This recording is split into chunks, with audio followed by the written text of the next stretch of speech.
जो काल को नहीं पहचान सकता वो जीवन में पूर्णता प्राप्त नहीं कर सकता, और काल को पहचानने की क्षमता केवल काली साधना के माध्यम से प्राप्त हो सकती है,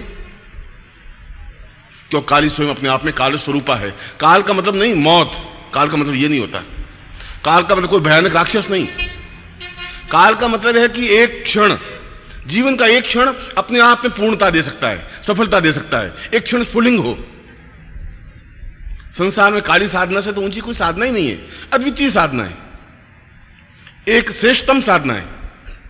यदि हम उसको एक पॉजिटिव साइड से सोचें, हम उसके रूप को नहीं देखें, काली है, भयानक है, बड़े बड़े दांत हैं और बिखरे हुए बाल हैं और नरमुंडों की माला पहने हुए है, वह तो एक प्रतीक है। प्रतीक के ऊपर जाने की जरूरत नहीं है, उसके गुण क्या हैं उस गुण को देखने की जरूरत है। जनक के दरबार में जब जनक ने सब ऋषियों को कैद कर दिया और उनको एक ही प्रश्न पूछा कि यह सत्य है या वो सत्य है, एक प्रश्न। पंडितों को बुलाया, उसने एक दिन रात को सपना देखा, सपने में देखा कि जनक बिल्कुल भाग रहा है, भागते भागते बहुत तेजी से भाग रहा है और भागते भागते कुएं में गिर जाता है। कुएं में गिरने से पहले ऐसा लगता है कि झाड़ियों में अटक करके उसके सारे कपड़े निकल जाते हैं, बिल्कुल नंगा, और भाग रहा है और कुएं में गिर जाता है। कुएं में गिरते ही कोई बेल लटक रही है, उस बेल को पकड़ लेता है। चलो बचे तो सही, अब कुएं में तो नहीं गिरे। अब नीचे देखा तो एक भयानक सर्प लपलपाता हुआ कि जो ही गिरे इसको खा जाऊं। उसने कहा गिराऊंगा तो मर जाऊंगा, बाहर निकलने का मेरे पास कोई चारा नहीं। और फिर थोड़ा सा होश आया तो देखा कि जिस डाल को पकड़े हुए उस डाल को दो चूहे बैठे बैठे कुतर रहे। उनका ये डाल कटेगी, जरूर कटेगी, ये अभी नहीं कटेगी, कुछ समय बाद कटेगी। कटेगी, मैं नीचे गिरूंगा, नीचे गिरूंगा तो ये सब खा जाएगा। उसी समय उसने एक बिंदु गिरा, एक बूंद गिरी और शहद की बूंद, मधुमक्खियों का छत्ता था, उसने मुंह खोला और मुंह में शहद चली गई। और कुछ समय बाद एकदम से डाल टूटती है, डाल हाथ से छूटती है, वो नीचे गिरता है और आंख खुल जाती है। आंख खुलते हुए देखता कि महल में पलंग पर लेटा हुआ है, पास में पटरानी खड़ी है और रानियां खड़ी हैं, नौकर चाकर खड़े हैं, ढोल बजाए जा रहे हैं, महाराजा जग गए, महाराजा जग गए और बड़ी उनकी महाराजा की जय हो रही है। उन्होंने सोचा एक सेकंड पहले मैंने देखा वो सही है कि अब ये जो देख रहा हूं वो सही है? वो भी मैंने ही देखा है, कोई दूसरे नहीं देखा, ये भी मैं ही देख रहा हूं। इन दोनों में से एक सत्य हो सकता है, या तो ये नाच गाना हो, अल्लाह हंसा, ये पटरानियां रानियां धन वैभव ऐश्वर्य, या तो ये सही है वहां कपड़े ही पहने हुए नहीं और मैं गिर रहा हूं। उन्होंने पंडितों को बुलाया, उसने कहा कि बस मुझे दरबार में गया, दरबार में जाकर के पंडितों को बुलाया तो मैं जानना चाहता हूं कि ये सत्य है या वो सत्य है। पंडित को पूरी बात तो बताओ, क्या सत्य है? उनका पूरी बात मुझे मालूम होती, मैं तुझसे पूछ रही क्यों? मुझे इतनी बताना कि सत्य कौन सा है, वो सत्य है कि ये सत्य है। पंडित जवाब दे ही नहीं पाए। क्या जवाब देते? अधूरी बात का जवाब भी क्या होता है? पंडित तो जितना ज्ञान होता है, वो पंडित तो इसलिए पंडित हुए कि पंडितों के घर में पैदा हो गए, बस पंडित घर में पैदा हुआ वो पंडित। राजाओं ने कहा इसको कैद कर लो, ये सब आटा खाते हैं घर का और 3-3 पीढ़ियों से आटा खा खा करके बर्बाद कर दिया है, कुछ ज्ञान, कोई चिंतन, कोई अर्थ नहीं मेरा, मैं पूछ रहा हूं उसका जवाब नहीं है, उनको कैद कर दिया। जो भी ऋषि या पंडित आते गए यही प्रश्न पूछते गए, प्रश्न का जवाब नहीं, कैद खाने में। उनको वहां रोटियां मिले, पानी मिले, पर कैद खाने में। एक उन्हीं दिनों में एक ऋषि था, उसकी पत्नी पास में बैठी हुई थी और पेट में 6-7 महीनों का गर्भ था और ऋषि को वेद मंत्र का उच्चारण कर रहा था। उच्चारण करते करते कुछ गलत बोल गया, वेद मंत्र सही बोला नहीं बोला तो पेट में जो बच्चा बैठा था उसने हुंकार भरी जोर से, यानी तुम गलत बोल रहा है। बाप को बड़ा क्रोध आया, सारा पेट में अभी से ये हाल है, पैदा होने के बाद तो क्या करेगा मेरा, और जोर से लात मारी और पत्नी के पेट पर, और गुस्से में जनक के दरबार में चला गया। जनक ने उससे भी वही प्रश्न किया। उसने कहा महाराज इस लाइन से तो समझ में नहीं आएगा, आप भले 4 साल जींगते रहे। उसको कैद में डाल दिया। वो बालक पैदा हुआ, बड़ा हुआ, 5 साल का हुआ, यज्ञ पे संस्कार करने लगे तो पूछा कि को तात हो, तुम्हारे पिता कौन है? तो पिता को मैंने देखा ही नहीं, कौन पिता है मुझे तो मालूम नहीं। उसने मां को जाके पूछा कि मेरे गुरु पूछ रहे हैं, जो यज्ञों पे संस्कार कर रहे हैं, वो पूछ रहे हैं कि मेरे पिता कौन है और कहां है, या मैं और संतान हूं, मेरे पिता है ही नहीं, तुम्हें पता नहीं है। उनको इतनी गाली देने की जरूरत नहीं है, और मैं तुम्हें बताना नहीं चाहता था, नहीं चाहती थी, तो मेरे पिता तो जन्नत के दरबार में कैद है। क्यों? उनका ये तो मुझे ही मालूम नहीं, पढ़ा 4 साल हो गए, तेरे जन्म से पहले ही चले गए थे, वापिस आए ही नहीं। मगर उन्होंने कोई सवाल पूछते हैं, जनक जवाब नहीं देते हैं तो कैद में डाल देते। उस लात मारने से वो जब पैदा हुआ तो 8 जगह से टेढ़ा मेढ़ा था, इसलिए उसका नाम रखा गया अष्टावक्र। आपने सुना होगा, अष्टावक्र ऋषि अपने आप में एक अद्वितीय ऋषि बने, जिन्होंने अष्टावक्र गीता लिखी। इसी गीता, श्रीमद् भगवद गीता के टक्कर की गीता, जिसका एक एक श्लोक अपने आप में एक गहन अर्थवत्ता लिए हुए, गंभीर और चिंतन युक्त। उस पर मधुसूदन दत्त ने कम से कम 3000 पृष्ठों में टीका लिखी है। इतनी, इस गीता से भी अगर ज्ञान में देखा जाए तो श्रेष्ठतम गीता है। वो जनक के दरबार में गए, एक 5 साल का बालक, एक लंगोटी पहनी हुई, सारा शरीर खुला। जनक के दरबार में जाते ही सारे दरबारी उस रूप को देख करके, टेढ़े मेढ़े शरीर को देख करके, 8 जगह से कुबड़ निकली हुई, टेढ़ा और मेढ़ा, दरबारी हंसे। जनक भी हंसा।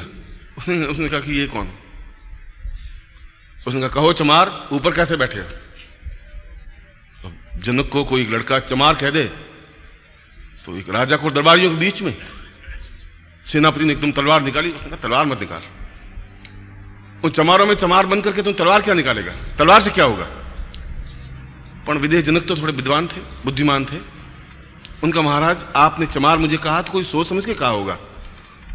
उसने कहा, तुम और तुम्हारे सारे दरबारी चमार हैं। चमार चमड़ी को देख करके ही गुणवत्ता करता है। तुमने भी मेरी चमड़ी को देखा और चमड़ी को देख करके तुम हंसे, मेरे ज्ञान को तुमने देखा ही नहीं।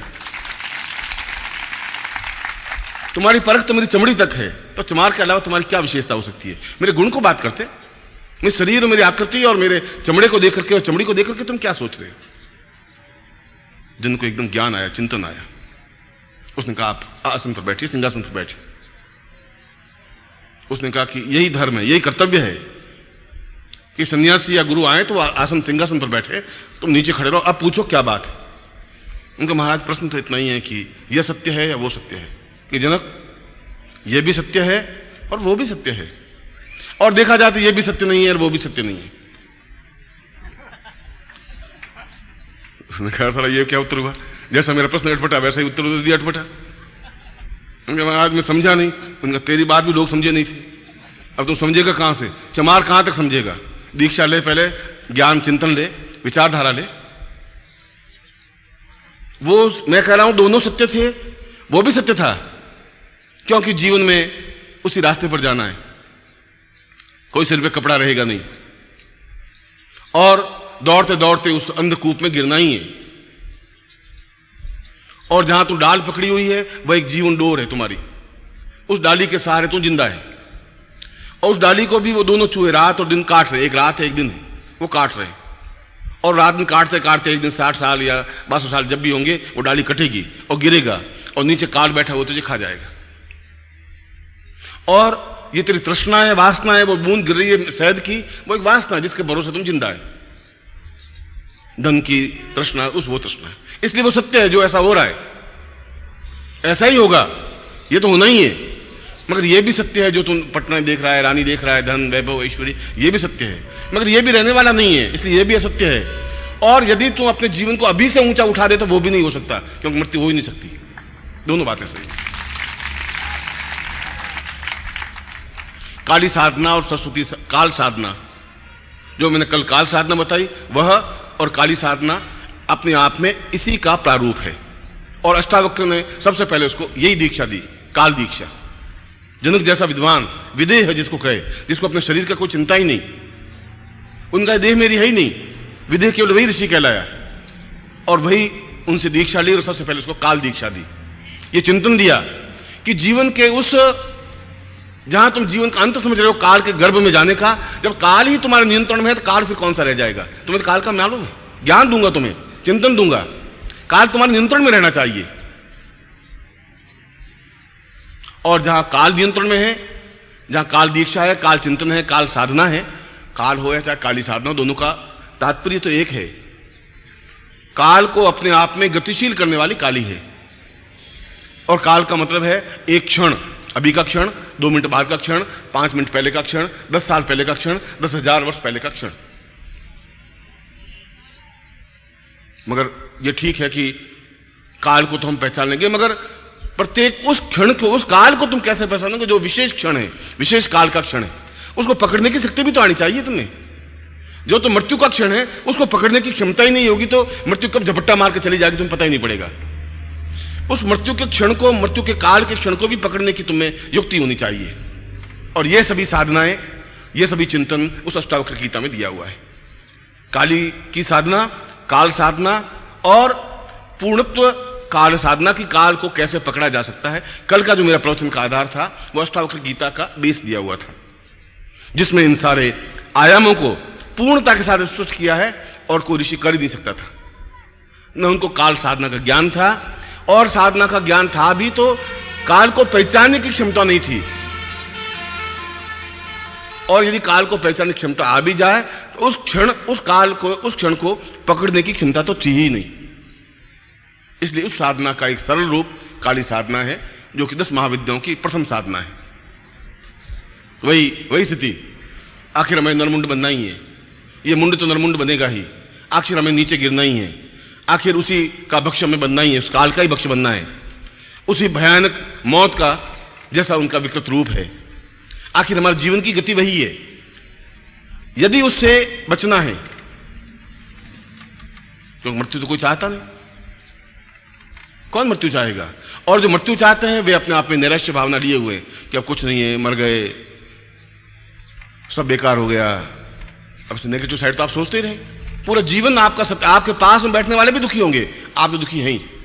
ऐसे आपके समाज में सैकड़ों हैं, आपके चाचा, आपके ताऊ, आपके आस पड़ोस वाले, आप उनके पास बैठिए 5-7 मिनट, आप बहुत उत्फुल्लता से जा रहे हैं, हंसी से, प्रसन्नता से लबालब है, और पास बैठेंगे तो बेटा कहाँ भटक रहा है, कुछ नहीं है, बस ये सब बेकार है, मेरे बेटे देख बहुत कपूत हो गए, बहू मेरी कहना मानती नहीं, और ये पत्नी भी मेरी बदल गई, उनको एक ही बात है, रोना एक ही, एक पत्नी बदल गई और पैसा आया नहीं, ये नहीं हुआ, उसने पैसा नहीं दिया, उसकी लड़की भाग गई, उसका लड़का आया नहीं, बस उनके पास कोई जीवन की चिंतन ही कुछ नहीं है। उनके पास आप बैठेंगे तो आप भी वैसे ही बन जाएंगे। इसलिए वो याज्ञवल्क्य कह रहा है कि उस काल को पहचानना एक बात, उस काल को गतिशील होते हुए देखना दूसरी बात, उस काल के क्षण को पकड़ लेना तीसरी बात। तीनों अपने आप में अलग अलग चिंतन हैं और तीनों का समन्वित स्वरूप काली साधना है।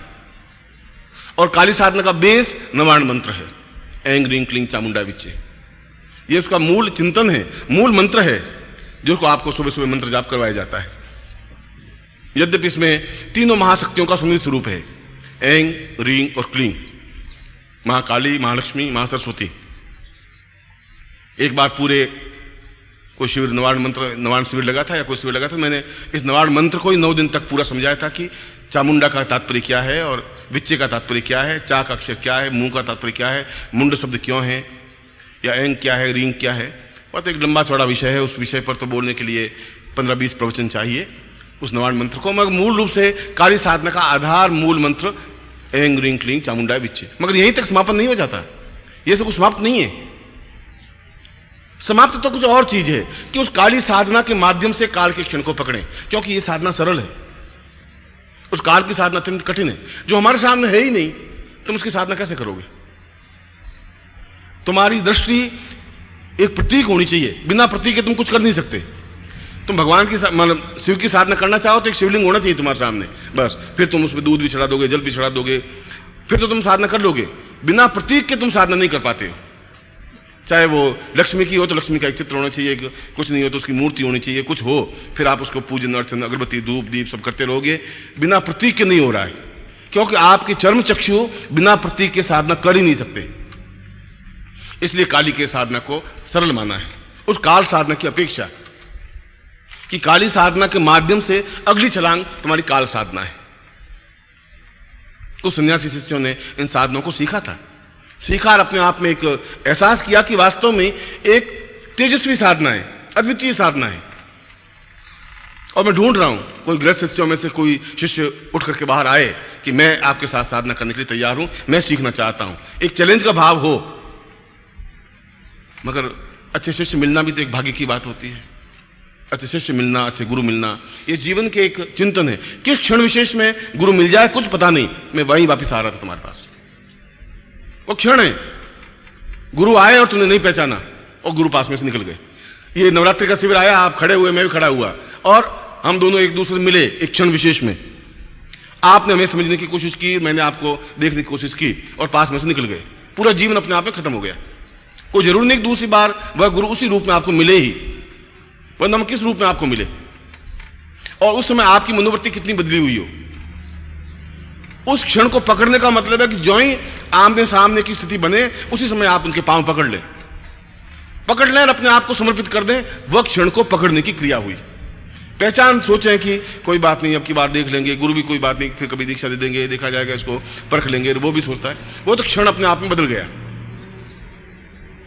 क्षण को पकड़ना अपने आप में अत्यधिक कठिन कार्य है। कठिन कार्य इसलिए कि वो सब कुछ छोड़ना पड़ता है, त्याग करना पड़ता है। उस क्षण को पकड़ने के लिए दूसरे क्षणों को छोड़ना पड़ेगा। मौज, शौक, धन, यश, वैभव, प्रतिष्ठा, कमाने की बात, घर, वो सब छोड़ना पड़ेगा क्योंकि इस क्षण को पकड़ना है। वो तो आपके हाथ में तुलना है कि ये सत्य है या वो सत्य। यदि इस सत्य को आप घर में पलंग बिछा हुआ है, उसके ऊपर आप लेटे हुए हैं और पत्नी बाहर खड़ी हुई खाने के लिए कह रही है, आप कह रहे हैं अभी अभी आ रहे हैं, 2 मिनट रुकिए, ये भी क्षण है। आप या तो ये पकड़ते रहिए, ये पकड़ेंगे तो ऊपर वो दोनों चूहे काट रहे हैं बेल को। बेल तो पकड़ी हुई है, चूहे जरूर काट रहे हैं। आपके कहने नहीं करने से कुछ चलेगा नहीं और गिरेंगे आप जरूर। गिरेंगे तो नीचे सर बैठा हुए काल बैठा है, आपको खा जाएगा। ये भी सत्य ही है, इसको आप निगलेक्ट नहीं कर सकते। मगर यह भी सत्य है कि उस क्षण विशेष में आप किसी को पकड़ लिए और मृत्यु और माम अमृतम गमय, उस मृत्यु जहां मृत्यु की ओर जा रहे हैं, मृत्यु और माम अमृतम गमय, वापिस पलट जाएं और अमृत के रास्ते पर निकल जाएं। ये तो आपके हाथ में, यह भी सत्य है। इसके माध्यम से जीवन की पूर्णता प्राप्त की जा सकती है। शायद इसके माध्यम से भी जीवन की पूर्णता मिले, क्योंकि आपकी पूर्णता की परिभाषा अलग होगी, मेरी पूर्णता की परिभाषा अलग है। आपकी पूर्णता की परिभाषा अलग है कि चलो आज हमने उस हनुमान जी को डुबोया और 200 रुपये मिल गए, उसकी पूर्णता की परिभाषा उतनी है। बस आप 200 रुपये जेब में हो गए, सही है। 200 का मतलब है 6,000 रुपये महीना, 6,000, 3,000 तनख्वाह, 9,000 में थे। बस वो गणित उसकी जगह सही है, वो अपनी जगह सही है, आप अपनी जगह सही हैं, मैं अपनी जगह सही हूं। अब जहां तुम्हारा मेरा कोई क्षण मिलेगा तब आप उस मृत्यु के रास्ते से पलटेंगे। हो सके पलटे, हो सके नहीं पलटे। आपके पिताजी के जीवन में ऐसा कोई गुरु नहीं मिला और चले गए उस मृत्यु और मृत्यु के रास्ते पर। आपके दादाजी चले गए, ना आप रोक पाए ना समाज रोक पाया, उनको उस जगह जाकर लेटना ही पड़ा। हो सकता है आप लेटें भी और नहीं भी लेटें, क्योंकि आपके पास तो क्षण है अभी। उस क्षण को बदल सकते हैं, परिवर्तन कर सकते हैं। होना चाहिए चैलेंज, होना चाहिए समर्पण, होना चाहिए एकदम से समुद्र में कूदने की क्षमता, चैलेंज का भाव। बिना चैलेंज के तो कुछ मिल ही नहीं सकता, संभव नहीं है। और चैलेंज का अभाव आपके जीवन में इसलिए है कि आपके चारों तरफ बिना चैलेंज वाले ही लोग बैठे हुए, पत्नी, पुत्र, घर बार, पिता, शिष्य, वो सब कह रहे हैं कि आप कहां जा रहे हैं, दिमाग खराब है तुम्हारा, क्या होगा उससे? अरे हमारा कुछ नहीं हुआ, मंदिर जा रहे हैं 3 साल से, कुछ हुआ ही नहीं, तुम्हारा कहां से होगा? और तुम भी सोच रहे हो कि चलो वापिस उस पिंजरे में, आप कैद खाने में बैठे हैं, चांदी का पिंजरा बना हुआ है, आप अंदर बैठे हुए हैं और घर वाले आपको हरी मिर्च खिला रहे हैं अंदर, बोल मिट्ठू राम राम, आप राम राम बोलते हैं, मिट्ठू अच्छा है, मिट्ठू भी बहुत खुश है, हरी मिर्च मिल रही है, पैरों में पैंजनियां पहना दी आपको और खुश। आप उसको क्या समझेंगे कि आकाश में उड़ना भी एक आनंद है? तुम नहीं समझ सकते उस चीज को। जो उस कैद खाने बैठा हुआ उस आकाश में उड़ने की क्षमता थोड़ी जान सकता है। उसके पैरों में पैंजनियां नहीं है, उसको हरी मिर्च नहीं मिल रही है, मगर उसको वो आनंद है जो उस पूरे 3,000 मील तक बिना पंख फड़फड़ाए हंस चला जाता है, उड़ता रहता है। तुम कैसे समझोगे मानसरोवर का पानी स्वच्छ आनंद क्या है उठते हैं? जो तलैया का पानी पीने वाला मानसरोवर कैसे समझेगा उस आनंद को? काल साधना के आनंद को लेने के लिए तुम कैसे समझोगे जब तुम्हारे पास वो क्षमता ही नहीं है? जब उस बंधन में आप खुश हैं तो उन्मुक्त भाव आपके जीवन में नहीं आ सकता, संभव नहीं है। उन्मुक्त भाव तभी आ सकता है जब आप एक निश्चय कर ले, और निश्चय करने के लिए आधा सेकंड लगता है, उसमें सोचना विचार नहीं। दाऊद वाला का एक शिष्य था रज्जब पंथ चला है पूरा, रज्जब ने तो पूरे ग्रंथ लिखा है। दादू ने कहा तुम सब कुछ करना, शादी मत करना। उसने कहा क्यों? उनका जहां शादी कर दी वहां जीवन ही अपने आप में घिस जाएगा, पिट जाएगा, जीवन का चार्म ही खत्म हो जाएगा और तुम उस स्टेज पर हो नहीं कि शादी के बाद भी निष्प्रभ रह सको। सब कुछ कर लेना भले, शादी मत करना। इनका शादी तो मैं करूंगा ही नहीं। अब घर गए, रोज घर जाता बेचारा, घर जाते घर वालों ने उसको कोसना शुरू किया कि तू 18 साल का हो गया, अब ये क्या पागल है, मैं बुढ़िया हूँ, देख ले मर जाऊंगी, एक बार पोते का मुंह देख लूँ तो स्वर्ग चली जाऊंगी, तू मुझे पोते का मुंह दिखा दे। अब रजब को जोश आया कि चलो दिखाई देते हैं इसको पोते का मुंह, दादी मर जाएगी बेचारी और कौन दिखाएगा। घर वालों ने उसको बहुत तंग किया तो उसने कहा गुरुजी को बोलो ही मत। अब गुरुजी कहेंगे, गुरुजी फिर वो किस्सा लगाएंगे तुम शादी मत करना। जब इतने सब लोग शादी करते हैं, मजे ले रहे हैं, तो मैं क्यों नहीं करूं। आ गई कुछ क्षण उसके जीवन में भी आया और उसने कहा देख तो ढोल नगाड़े बजाएंगे और आगे आगे चलेंगे, हम भी बराती एकदम साफा वाफा पहने हुए तेरे साथ चलेंगे, तलवार यहाँ लटकाएगा तू, और देख तो सही वो आनंद एक अलग चीज है, बहुत मस्ती है। और उसने कहा देख तो ढोल नगाड़े बजाएंगे और आगे आगे चलेंगे, हम भी बराती एकदम साफा वाफा पहने हुए तेरे साथ चलेंगे, तलवार यहाँ लटकाएगा तू, और देख तो सही वो आनंद एक अलग चीज है, बहुत मस्ती है। उसने कहा कि घर वाले सब इतने लोग मूर्ख थोड़ी हैं, एक गुरुजी अकेले हैं, इधर 50 लोग। अब गुरुजी तो न मालूम उन्हें चेले हैं, मुझे आटा मांग के लाता हूँ, गुरुजी खुश इसलिए कि पाँव दबाने को मिल गया रजब साला। नहीं, गुरुजी की कोई बात नहीं, अपन शादी करेंगे। और उसको बिल्कुल सजा दुल्ला दुल्ला सजा सजा करके और घोड़े पे बिठा दिया। एक चंदूलाल जी को एक व्यक्ति ने पूछा, चंदूलाल जी जब घोड़े पर बैठे शादी के टाइम, तो एक दूसरे को पूछा कि इस दुल्हे को घोड़े पर क्यों बैठा जाता है। उनका इसलिए कि गधा गधे पर नहीं बैठ सकता, समझे, इसलिए घोड़े पर बिठाया। ये तो गधा है, इस गधे को गधे पर कैसे बिठाएंगे, इसलिए चलो इस गधे को घोड़े पर बिठा देते हैं, इसलिए घोड़े पर बिठाना जरूरी है। तो रज्जब को भी बिठा दिया घोड़े के ऊपर और अकड़ करके बैठा है बिल्कुल ठूंठ की तरह, तलवार लटकी हुई और मोड़ बंधा हुआ और आगे ढोल बजा रहे हैं। उनका ठीक फंसा बेटा, हम फंसे हुए थे तो ये साला मौज कर रहा था, चारों तरफ से घेरे हुए बराती, ऐसा नहीं भाग जा साला, कोई भरोसा नहीं, बराती इसलिए घेरे रहते हैं। आप सोच रहे हो आपके स्वागत के लिए आते हैं, वो अगर निकल गया तो फिर हमारी मूर्खता हो जाएगी, हम फंसे हुए, हम दुखी है, पिस गए और ये साला छूटे शर्मट घूम रहा है, फंसाओ इसको भी। और वो बारात लड़की की तरफ जा रही थी कि सामने वो दादू दयाल आ रहे थे। दादू सोचा कोई बारात जा रही होगी, उसको क्या मालूम। जाते थे एक नजर पड़ी, अरे रज्जब, और पास में खड़ा, अरे रज्जब, रज्जब थे गज्जब करियो, सिर पे बांधियो मोड़, तो गजब कर दिया, सत्यानाश कर दिया, जीवन का सत्यानाश। एक क्षण लगा और रज्जब एकदम नीचे कूदा, मोड़ मोड़ फेंक दिया, गुरु के चरणों में झुक गया, मैं बहुत गलती कर दी, मैंने जीवन को सत्यानाश करने के सोच लिया था, पता ही नहीं था। एकदम चैलेंज लेने के लिए तो एक क्षण चाहिए, बस उसने कहा रज्जब थे गज्जब करियो और उसने छोड़ छाड़ दिया और चरणों में झुक गया। प्लान से वो नहीं झुक पाता, प्लान से नीचे नहीं उठता, प्लान से निश्चय नहीं हो पाता, एक क्षण होता है, उस क्षण में जो निर्णय ले लिया वो निर्णय हो जाता है।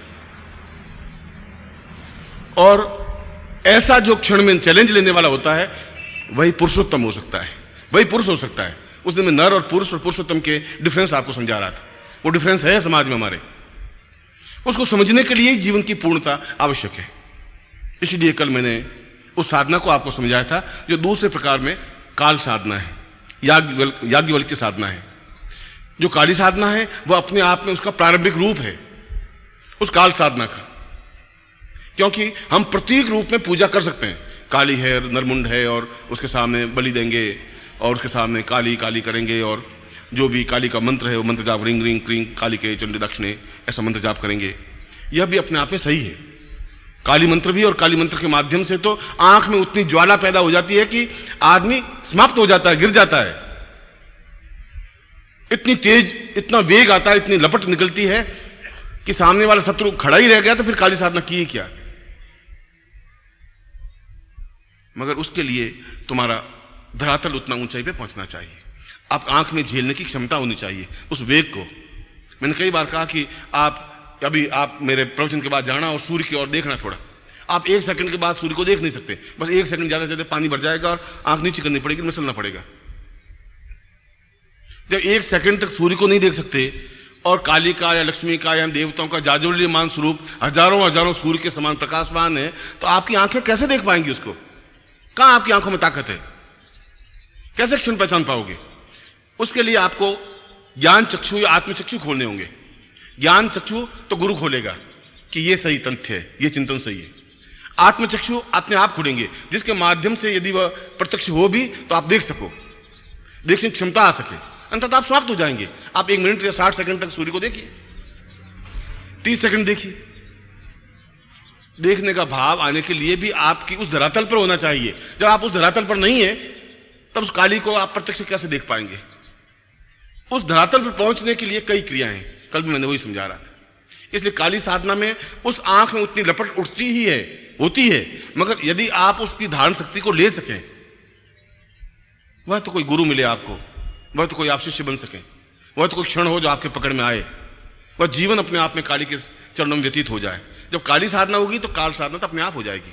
और जब काल साधना ही हो गई तो यमराज फिर कौन सी चीज हो गई? यमराज तो वो पैरों के नीचे दबा करके बैठी है, फिर कौन सा यम हो गया? मृत्यु फिर कौन सी हो गई?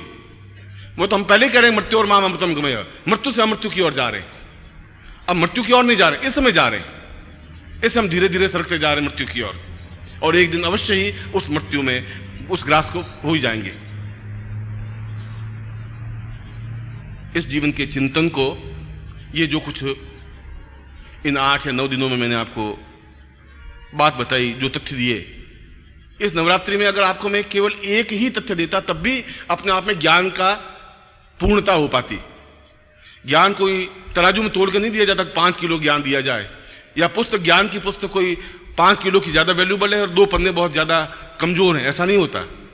2 पन्ने अगर पन्ने कागज के हों और मंत्र लिखा हुआ सही और विधि लिखी हुई हो तो 5 करोड़ रुपए की है, और पूरा ग्रंथ और उसमें कुछ हो ही नहीं और ज्ञान कोश लिखा हुआ हो तब भी बेकार है। यदि आपको 4000 प्रवचन दिए जाएं, उस प्रवचन में कोई सार नहीं हो, तभी 4000 प्रवचन भी बेकार हैं।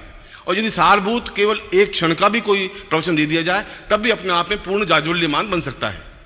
वो हो यथार्थ, हो सत्य, गले उतरने वाला, एकदम पीने वाला और जीवन के चिंतन को स्पष्ट करने वाला। ऐसा जीवन कभी तुम्हारा बन सके। इसलिए उम्मीद है कि मैंने जो बीज बोए हैं शायद कभी उगेंगे। किसान तो इसी उम्मीद में रहता है। किसान ऐसा तो सोचता ही नहीं कि ये सब बीज मेरे मर जाएंगे, उसको तो उम्मीद रहती है कि फसल बनेगी, जरूर बनेगी। मेरे खेत में मैंने फसल बोई है, बहुत काट काट करके पैसों को इकट्ठा करके बीज लाए हैं, अच्छे पुष्ट बीज हैं, और मैंने बिखेरे हैं और मैंने परिश्रम किया है, और ये धरती उर्वरा है, शायद बीज उगे। अगर 4 से बीज भी उग गए तो भी मेरे जीवन की सार्थकता है, क्योंकि एक बीज 100 बीजों को लेकर पैदा हो पाएगा, एक गेहूं 100 बीजों को लेकर उठा। चलिए, दर्द तो मेरा है और कह नहीं सकता कि क्या स्थितियां बनेंगी, मगर फिर भी तुम में से कई ग्रस्त से अपने आप में तैयार हो रहे हैं, जो अलग अलग स्थानों पर अलग अलग तरह की साधनाएं कर रहे हैं और सफल भी हो रहे हैं, असफल भी हो रहे हैं उनके धरातल पर, मगर उन्हें हिम्मत नहीं आ रही है। जो एक बार जुड़ गया है वो अलग नहीं हो पा रहा है, ये मैंने देखा है। इतना मुझे एहसास होने लगा है कि चाहे कैसी भी स्थितियां आ जाती हैं, जिस रूप में भी मुझे स्मरण किया, जिस रूप में भी मेरे टच हुए हैं, जिस रूप में भी मुझे अपने आप में अतादत में किया है, वो अलग हो ही नहीं पा रहे हैं। चाहे मैं मिलूं चाहे नहीं मिलूं, चाहे दिन भर ऑफिस के बाहर बैठे रहेंगे, चाहे मैं 8 घंटे बाद ऑफिस खोलूं तब भी उनकी थकावट नहीं है। बहुत आप दूसरी जगह जाके बैठ जाइए, कहीं अपने घर पे जाके 15 मिनट, तो 20 मिनट बाद जैसे पाँव खड़खड़ाने लगेंगे कि अब चलो बाद में कब मिल लेंगे इनसे, कोई ऐसी बात नहीं। यहाँ पर 6 घंटे बैठ जाते हैं। एक इच्छा रहती है, कभी मैं आपको डांटता हूँ, कभी फटकारता हूँ, कभी हल्की बात कह देता हूँ, तो आप सहन करते रहते हैं। तो उसके बावजूद भी आपके मेरे संबंधों में, मधुरता में, प्रेम में, अटैचमेंट में कमी नहीं आ रही।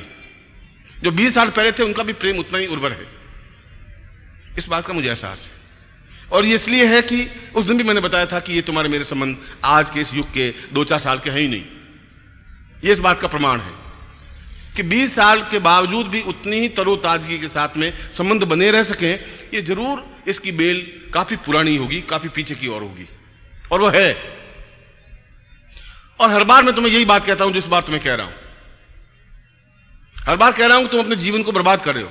तुम समझ रहे हो तुम जीवन सार्थक कर रहे हो, मैं कह रहा हूं तुम्हारा जीवन ही बर्बाद हो रहा है। इसमें खाना पीना और सोना और इससे तो जीवन नहीं बन सकता, ऐसा तो कोई भी जीवन जी लेगा।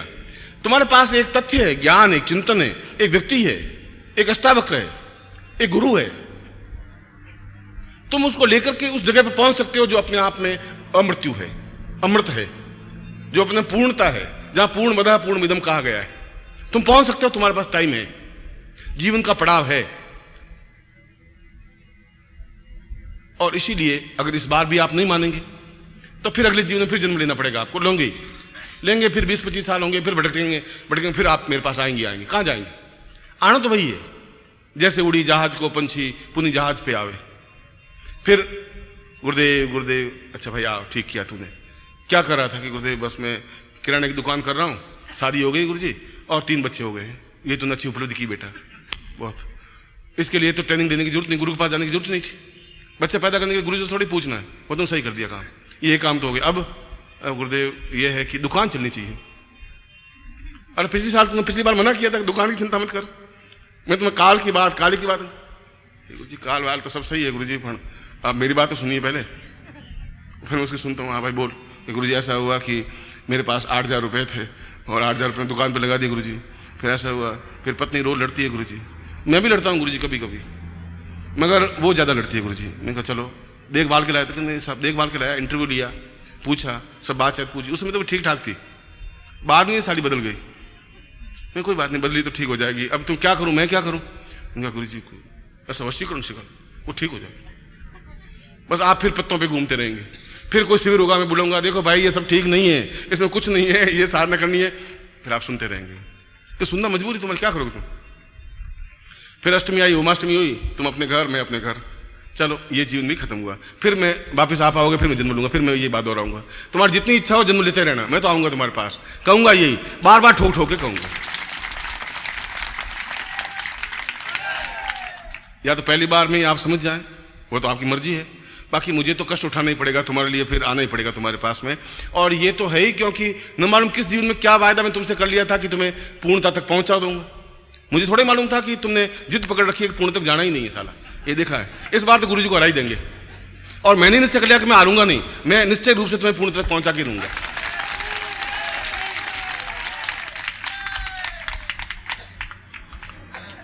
ये दोनों की जोर आजमाइश है, चलता रहेगा ये खेल, और चलना चाहिए। मुझे खुशी है कि तुम काफी मर्द आदमी हो, मजबूत हो, और संगठन शक्ति है तुम्हारे पास, सब लोग एक जैसे ही हो। तो मैं तो बेचारा अकेला पड़ गया, यहाँ बैठ बैठे करूंगा भी क्या? आप में पावर है, क्षमता है, मगर फिर भी उम्मीद लिए बैठा हूं कि ऐसा जरूर होगा। यदि मेरे शब्दों में ताकत होगी, यदि मेरी तपस्या में ताकत होगी, तो ऐसे निकल रहे हैं, अच्छे निकल रहे हैं, और आगे जाकर के सूर्य के समान देदीप्यमान बनेंगे भी, और पूर्णता तक पहुंचेंगे भी। पुरखों का खून कैसे चल सकता है? हम कायर और कमजोर बन गए, और गीदड़ बन गए, और गुलाम बन गए, देश गुलाम बन गया हमारी वजह से, क्योंकि हमने समय रहते उस शक्ति को पहचान नहीं पाए। मुसलमान आए और सोमनाथ के मंदिर को तोड़ करके चले गए, हम कुछ नहीं कर पाए। हमें एक बाबू बना करके छोड़ दिया गया, हम कुछ नहीं कर पाए। और आज भी हम गुलाम हैं, मन से डरते हैं, गली वालों से, आसपास के लोगों से, गुंडों से और दूसरे समाज के कंटकों से, क्योंकि हमारे अंदर ताकत और प्राणों का संचरण नहीं है। इसलिए मैं आपको निर्भय होने की शिक्षा दे रहा हूं, निडर होने की शिक्षा दे रहा हूं। बता रहा हूं कि आप उस गुरु के पास खड़े रहे जहां आप निश्चिंत तो निर्भीक होकर के आगे बढ़ सके, सफलता पा सके, पूर्णता प्राप्त कर सके। मैं वह ज्ञान दे रहा हूं। ये नहीं कहा आप गिड़गिड़ा करें, हाथ जोड़ते रहें देवताओं के सामने कि आप बहुत महान हैं, मेरी उद्धार कर लीजिए, मेरा उद्धार कर लीजिए। उद्धार करे या नहीं करे? करे, उनकी कृपा है। नहीं करें तो क्या करेंगे हम? फिर हमारे पास प्राणों की ताकत होनी चाहिए कि हम उनको कन्विंस कर सकें, उनको समझा सकें, कह सकें, उनको बाध्य कर सकें कि वो अपनी ताकत हमें दे। लक्ष्मी हमारे घर में आवे और स्थापित हो, व्यापार हमारा बढ़े ही। वो तब हो सकता है जब आपके प्राणों की ताकत होगी। शरीर की ताकत से लक्ष्मी आपके घर में आके स्थापन नहीं हो सकती। सरस्वती आपके कंठ में नहीं बैठ सकती, चाहे आप कितना ही व्यापार कर लें। 5 करोड़ का टर्न आउट कर ले और साल के बाद 20,000 रुपए आपको प्रॉफिट हुआ, तो 20,000 का व्यापार किया आपने, क्योंकि आपके पास दैविक शक्ति नहीं थी। आपके पास वो मंत्र नहीं था, वो चेतना नहीं थी, आपके पास कोई व्यक्ति नहीं था जिसको जाके पूछ सकें कि मेरी कहां गड़बड़ है, क्या गलती है, मैं व्यापार में मेहनत करता हूं, सफलता क्यों नहीं प्राप्त हो रही है, कोई व्यक्ति रहा ही नहीं। और यदि आप अपने पड़ोसी दुकानदार को पूछेंगे या लोग से पूछेंगे या पिता से पूछेंगे या मां से पूछेंगे तो उनको तो खुद को ही ज्ञान नहीं है। उनको खुद को ज्ञान होता तो फिर आपको ये पूछने की जरूरत ही नहीं पड़ती, वो खुद आपको समर्थवान बना सकते थे यदि उनके पास प्राणों की शक्ति होती तो, क्षमता होती थी। जैसे वो थे वैसा एक और संतान को जन्म दे दिया। इसलिए आपके जन्म अपने आप में कोई महान ऐतिहासिक घटना नहीं बनी। आप पैदा हुए, कोई देश में बहुत क्रांति नहीं पैदा हो गई, कोई नेशनल इवेंट नहीं बन पाया कि आप जन्म लिया। नेशनल इवेंट तब बनेगा जब आप कुछ ऐसा कार्य करें जो अपने आप में अद्वितीय होगा, तब देश की एक घटना बन सकेगी। और वह तब हो पाएगा जब आप निडर, निर्भीक और निश्चिंत हो सकेंगे, अपने मन में उस महाकाली को स्थापित कर सकेंगे। दूसरा महाकाली प्रयोग के बारे में, अब मैं उस दूसरे प्रयोग को आपके सामने कर रहा हूं जो अपने आप में अत्यंत तेजस्वी, अत्यंत जरूरी और अत्यंत महत्वपूर्ण है।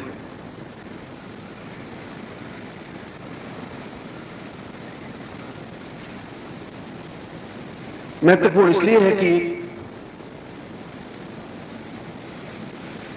हम अपने जीवन के जो कुछ शेष बचा है वह जीवन अपने आप में इतना क्षमतावान बन जाए कि हमारे जीवन में किसी प्रकार की न्यूनता रहे ही नहीं, कमी नहीं रहे।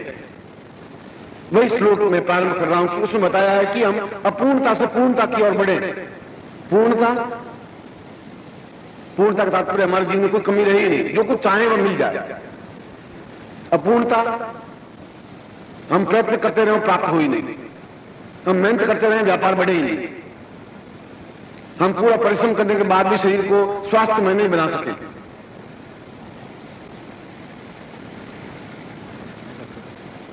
हम अपने जीवन में किसी प्रकार से न्यून नहीं रहे, अधूरे नहीं रहे। हर प्राप्ति, हर चीज हमारे हाथ में हो, हम जो कुछ चाहे प्राप्त कर सके, चाहे प्रधानमंत्री का पद हो, चाहे करोड़पति बनने की क्रिया। और ऐसा सहज संभव है क्योंकि इस युग में व्यक्ति प्रधानमंत्री बनता है।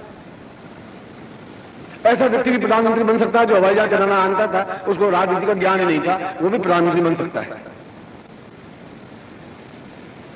और ऐसा व्यक्ति भी करोड़पति बन सकता है जिसको अपना पूरा सिग्नेचर लिखने नहीं आते, पूरे हस्ताक्षर पूरे नहीं करने आते।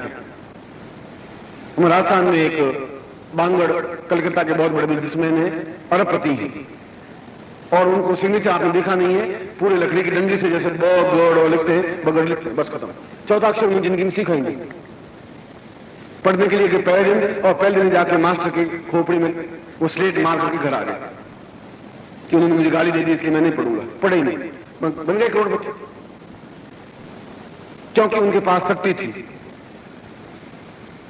शिक्षा बढ़ी नहीं रही। इसलिए कोई जरूर नहीं है कि आप एमए पास होने के बाद ही करोड़पति बन सकते हैं या बीए होने से बन सकते हैं, ये कोई जरूरी नहीं है। जरूरी है आपके पास उस अपूर्णता को पूर्णता देने की क्रिया, और उस अपूर्णता को पूर्णता देने की जो क्रिया है वो अपने आप में महाकाली साधना है जो आपके सामने में प्रस्तुत कर रहा हूं। जिसके सामने एक श्रीफल है। श्रीफल का मतलब है पूर्णता, किसी प्रकार की न्यूनता नहीं।